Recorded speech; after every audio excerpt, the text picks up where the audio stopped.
Hey guys, and welcome back to the channel. I'm Zemor, the dad in DPS, and today's video is another round of crafting some solar armor. If you enjoy these types of crafting videos and you want to see me do something stupid and waste all my script and get very raging, don't forget to leave a like, comment, and subscribe.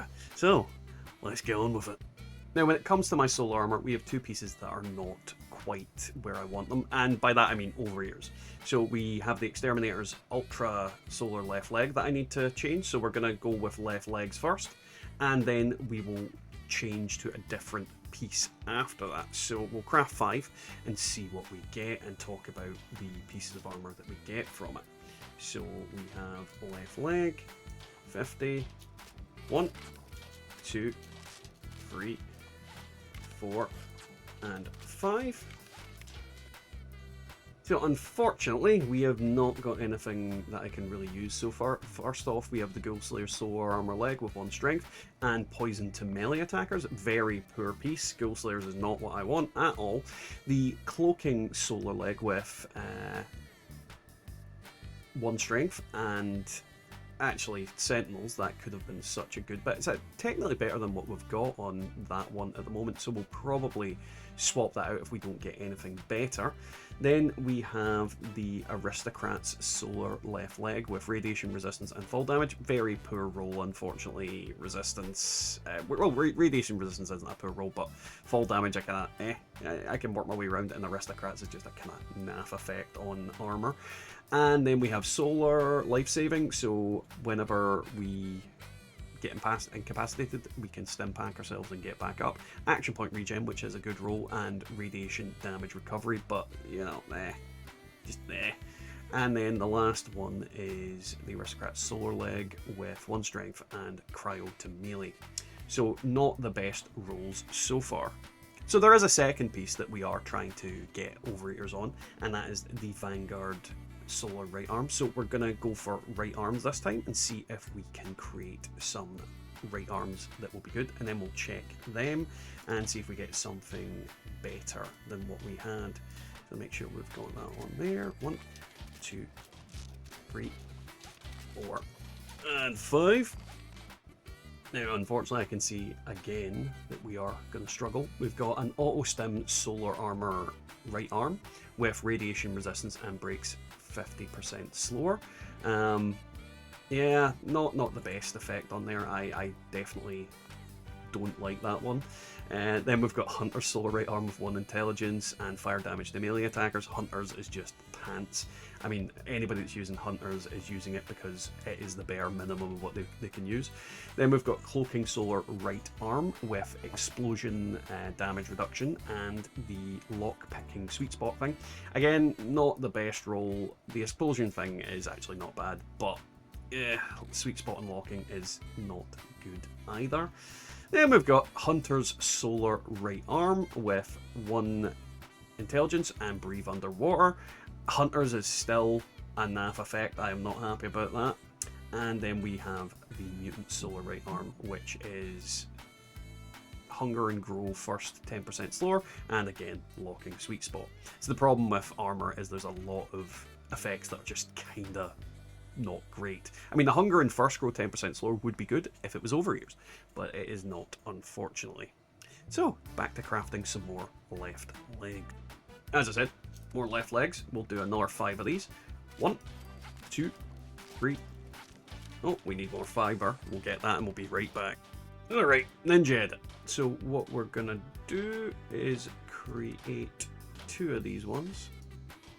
And then what we'll do is create 5 of the right arm. So 1, 2, 3, 4, and 5. Let's check out what our last items are. So, first off, we've got the the Exterminator Solar right arm with fire resistance and limb damage. So yeah, absolute pants as usual.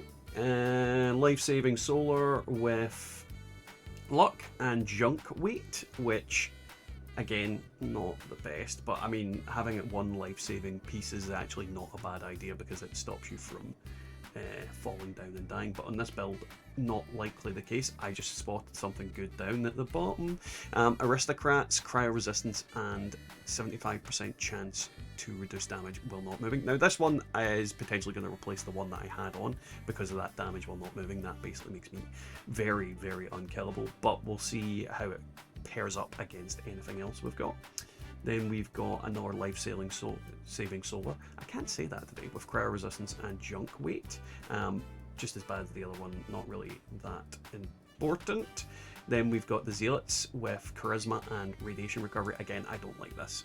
Zealots is a bad armor piece. It is really not worth you using. Unfortunately, so yeah, that is going to get script earlier, or rather later in the day. Then we've got Nocturnal Solar with 1 intelligence and weapon weight reduction. Weapon weight reduction is always a good roll, but because it's nocturnal, it's just not great. You know, 2 of the rolls are very good, but 1 of them is just bad.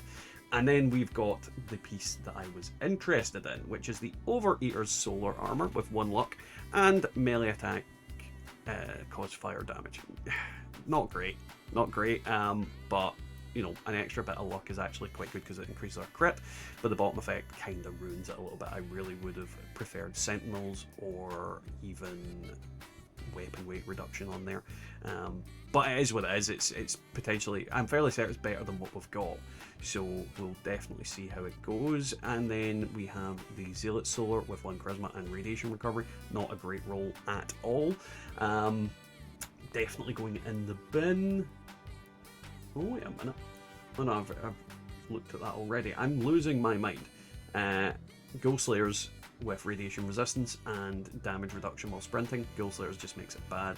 The rest of it is, like, damage while sprinting is not bad, but yeah. Then we've got the Chameleon Solar Armor with cryo resistance and cryo damage. Very cryo armor, this. Not a good roll. Not a good roll. Cryo resistance, and you don't go up against them often enough to really care about it.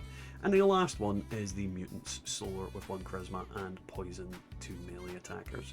So overall, yeah, not a lot of good rolls there. In fact, quite a lot of bad rolls. There is a few little outliers that I'll probably swap on depending on the situation, but yeah. So let's go into our top picks for today. Now, first off, I'm going to say the Aristocrats one is the best right arm that we got today, because it has at least something that's going to benefit me. It's going to give me some energy resistance and damage resistance in general when I have caps. So I am pretty much at the point where it's giving me nearly max. So it's something. It's better than nothing. Cryo resistance, again, it's not really that important effect, so I don't really rate it. And we have the 75% chance to reduce damage while not moving by 15%, which is actually a really good effect. This basically is going to make me very, very tanky, and while it's not the effects that I wanted, it's still better than nothing. And obviously the Overeater's art is going to take the crown for today, mainly just because it's got Overeaters. I mean, the 1 luck is going to help a little bit, but it's not ideal, and the bottom bit is going to be very unhelpful. Like, it's going to do something at least, but at the same time, I just don't rate it. It's the unfortunate and disappointing thing with armor. There are so many very bad effects that when you make armor, it is just a grind. And unfortunately, solar armor, the biggest problem with it is the vault steel. It's not like regular armor where I can just craft a legendary version of it. I have to use vault steel, and vault steel is just a massive extra cost for no real benefit. Either way, that was today's video. Hopefully you enjoyed my misery, pain and suffering, and we'll catch you next time in the wasteland.